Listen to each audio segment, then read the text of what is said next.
Hi friend, यह प्रश्न आप अभी तक नहीं सीखे हैं तो प्लीज़ फ्रेंड इस वीडियो को आप अंत तक जरूर देखिएगा, क्योंकि फ्रेंड यह प्रश्न रेलवे ग्रुप डी के एग्जाम में हर बार आता रहता है।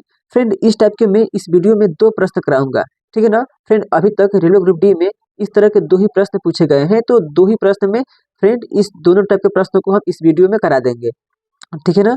तो आइए इसको बहुत ही आसान तरीकों से सॉल्व करते हैं फ्रेंड। ऑप्शन से और ऑप्शन से नहीं होगा तो फ्रेंड आपको हम अच्छा से बताएंगे, ठीक है ना। तो आइए इसको सॉल्व करते हैं। दो संख्याओं का अनुपात 5:6 है। फ्रेंड जो संख्या दिया गया है ना 5:6, फ्रेंड यही मेरा मेन संख्या है, ठीक है ना। फ्रेंड कौन संख्या मेरा मेन है, यही संख्या है। यानी कि फ्रेंड पहली संख्या कितनी हो जाएगी 5 और दूसरी कौन हो जाएगी 6। फ्रेंड क्या बताना है कि तो संख्या ज्ञात है, यानी फ्रेंड ये वाला पहली संख्या हो गई, ये क्या हो गई दूसरी संख्या। यानी फ्रेंड जो मेरा पहली संख्या होगी 5 से कटने वाली होगी, तो फ्रेंड पहली संख्या 5 से सभी की सभी कटती है। और फिर जो दूसरी संख्या ये है 6 से कटने वाली होनी चाहिए। फिर दूसरी संख्या जो है ना 6, फिर ये भी क्या होती है 6 से सबका सब कटता है, ठीक है ना। तो फ्रेंड ऑप्शन से नहीं हो पाएगा। तो आइए इसको सॉल्व करते हैं। तो फ्रेंड संख्या का अनुपात कितना दिया गया है, तो 5:6 दिया गया है। तो फ्रेंड ये क्या हो गया 5:6। दोनों संख्या में 6 जोड़ा जाता है तो अनुपात कितना होता है, तो 7:8 हो जाता है, ठीक है ना। अब फिर मेरी बात को सुनिए ध्यान से। फ्रेंड 5 था कितना हो गया 7, ये 6 था कितना हो गया 8 हो गया। फ्रेंड यहाँ पे भी 2 का अंतर है और फिर यहाँ पे कितने का अंतर है 2 का अंतर है।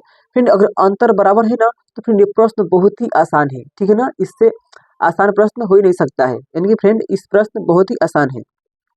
तो देखिए यही जो 2 रेशियो है ना, यही किसके हो जाएगा बराबर 6 के बराबर हो जाएगा। फिर 2 रेशियो का मान कितना हो जाएगा 6, कितना गुना है 3 गुना है। तो फिर संख्या भी कितनी गुना हो जाएगी 3 गुना। तो 3 के पढ़ा 5 बार कितना हो जाएगा 15, 3 के पढ़ा 6 बार कितना हो जाएगा 18। तो फ्रेंड दोनों संख्या कितनी हो जाएगी, एक हो जाएगी 15, दूसरी कितना हो जाएगी 18। तो फिर 15 और 18 दोनों ऑप्शन नंबर किस में दिया गया है, सी में दिया गया है, ठीक है ना। तो फ्रेंड आइए अब हम इस तरह का दूसरा प्रश्न करते हैं, ठीक है ना। तो मेरी बात को सुनिए ध्यान से।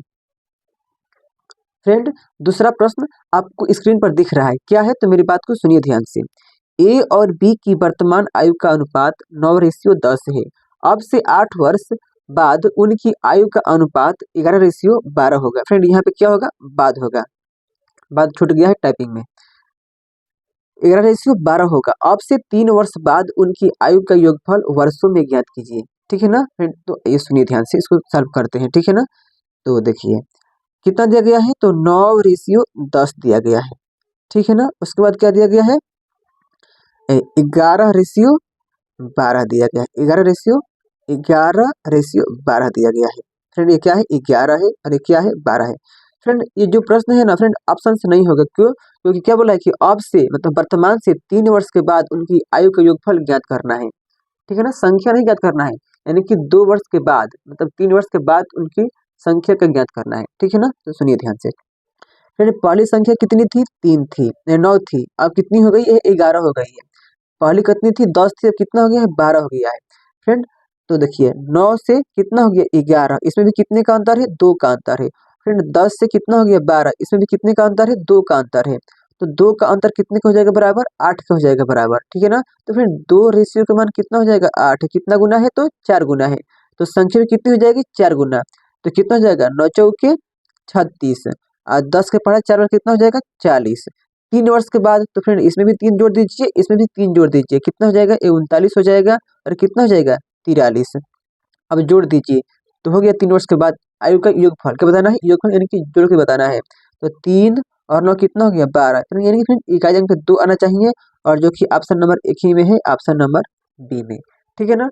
तो फ्रेंड ये हो गया बिल्कुल, मतलब ये क्या हो गया अंतर बराबर हो गया। अब फ्रेंड आइए क्या सीखते हैं कि जिसमें अंतर बराबर नहीं है उसको कैसे करेंगे, ठीक है ना। तो आइए इसको सीखते हैं अगले प्रश्न। तो फ्रेंड अगला प्रश्न जो कि आपको स्क्रीन पर दिखाई दे रहा है, क्या है तो मेरी बात को सुनिए ध्यान से। फ्रेंड यही जो प्रश्न है हर बार रेलवे एग्जाम में आता रहता है, ठीक है ना। तो क्या है प्रश्न, दो संख्याएं 2:3 के अनुपात में है, ठीक है ना। यदि प्रत्येक संख्या में से 12 घटाया जाए तो परिणामी संख्याओं का अनुपात 5:8 हो जाता है, संख्याएं ज्ञात कीजिए। फिर संख्याएं कौन है, यही संख्याएं है, ठीक है ना। पहली संख्या 2 से कटनी चाहिए, संख्याएं ज्ञात करना है तो फिर संख्या का अनुपात दिया गया है, यानी कि पहली संख्या 2 से कटनी चाहिए। 2 से कौन कटता है, तो 16 कटता है, 72 कटता है और 20 कटता है, 35 नहीं कटता, यानी कि फ्रेंड ऑप्शन नंबर बी नहीं होगा। तो दूसरी संख्या 3 से कटनी चाहिए, 3 से 24 कटता है, 108 कटता है, 48 कटता है, ये तीनों कटता है, ठीक है ना। तो अब इसको फ्रेंड करना पड़ेगा।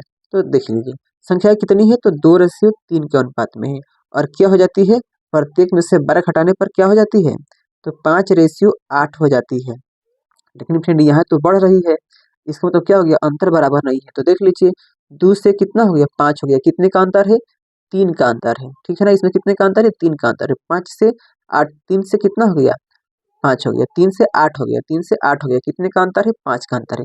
फ्रेंड यहाँ पे 3 का अंतर है, यहाँ पे 5 का अंतर है, अंतर तो बराबर नहीं है। तो क्या करेंगे, हमें तो अंतर बराबर करना होगा।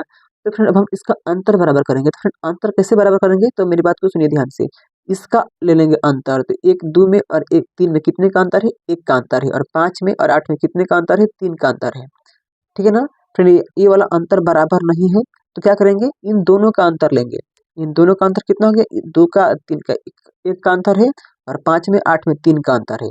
फिर अंतर से तिरछा तिरछा गुणा करेंगे, इसका अंतर लेंगे तो ऊपर वाले में गुणा करेंगे, ठीक है ना।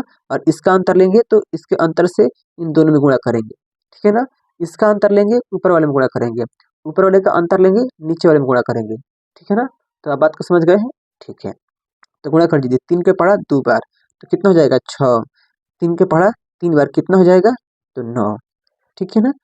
कितना हो गया, तो 6:9 हो गया। फ्रेंड तो सुनिए ध्यान से, अब घटाइए, जो भी मेरा असंख्य होगी 6 से कटने वाली होगी और 9 से कटने वाली होगी। तो 6 से कटने वाली कौन है, तो 16 नहीं है और 20 नहीं है। तो फ्रेंड अब कौन बच गया, तो सिर्फ और सिर्फ 72 बच गया, यानी कि ऑप्शन नंबर सी क्या हो जाएगा इस प्रश्न का राइट आंसर, ठीक है ना। लेकिन फ्रेंड आइए इसको सॉल्व कर लेते हैं। 3 के पहाड़ा में 2 बार में 6 आ जाएगा, और 3 के पहाड़ा में 3 बार में क्या आ जाएगा, 9 आ जाएगा। 1 के पहाड़ा में 5 बार में क्या आ जाएगा, 5। और 1 के पहाड़ा में क्या आ जाएगा, 8 बार में तो 8 आ जाएगा।